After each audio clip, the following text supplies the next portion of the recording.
नांदेडमधील धनेगाव परिसरातील पेट्रोल पंपावर 8 ऑगस्ट रोजी इंदरजीत सिंग बावरी यांची धारदार शस्त्रानं निर्घृणपणे हत्या करण्यात आली होती। फायनान्स कंपनीच्या हप्त्यापोटी जप्त केलेल्या दुचाकीच्या वादातून हा पूर्वनियोजित खून असल्याचं उघडकीस आलं। या प्रकरणी पोलिसांनी आतापर्यंत 8 आरोपींना अटक केली आहे, तर या हत्याकांडाचे पडसाद अकोला शहरातही उमटले आहे। या हत्याकांडाची सखोल चौकशी व्हावी आणि कठोर कारवाईसाठी विविध संघटनांकडून निवेदने दिली जात आहेत।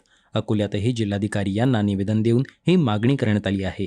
ही हत्या केवळ वैयक्तिक वादातून झाली नसून यामागे भूमाफिया, वाळू तस्कर आणि अवैध धंदे चालवणाऱ्या संघटित गुन्हेगारांचे मोठे षडयंत्र असल्याची शंका आहे।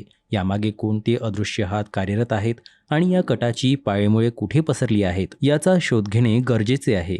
आरोपींची गुन्हेगारी पार्श्वभूमी, त्यांचे राजकीय, प्रशासकीय वरदहस्त आणि गुन्हेगारीचे जाळे पाहता या संपूर्ण हत्याकांडाचा आणि त्यामागील षडयंत्रांचा स्थानिक पातळीवरील तपासावर दबाव आणण्याचा प्रयत्न होऊ शकतो। निष्पक्ष, पारदर्शक आणि सखोल तपास व्हावा यासाठी हा तपास केंद्रीय अन्वेषण विभागाकडे सोपवण्यात यावा, अशी मागणी सामाजिक संघटनेतर्फे करण्यात आली आहे। नांदेड येथे धनेगाव पेट्रोल पंपावर आमचे समाजाचे वरिष्ठ उपाध्यक्ष बलजीत सिंग बावरी यांचा मुलगा इंदरजीत सिंग बावरी काही कामानिमित्त जात असताना त्याला तिथे गुन्हेगारांनी भर दिवसाआड चाकू खोपसून त्यांचा मारण्यात आलेला आहे, त्यांचा मृत्यू पावलेला आहे तिथं।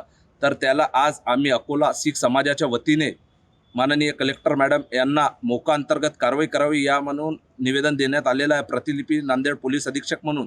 तर आमची एकच विनंती आहे की असे गुन्हेगारांना आळा घालण्यासाठी नांदेड पोलीस अधीक्षकांनी यांच्यावर मोकांतर्गत कारवाई करावे, कारण याच्या पडशंत्र अशा की त्यांच्या मागे मोठमोठे वाळू माफियाचे धंदे, वरली मटका सटकाचे धंदे आहे।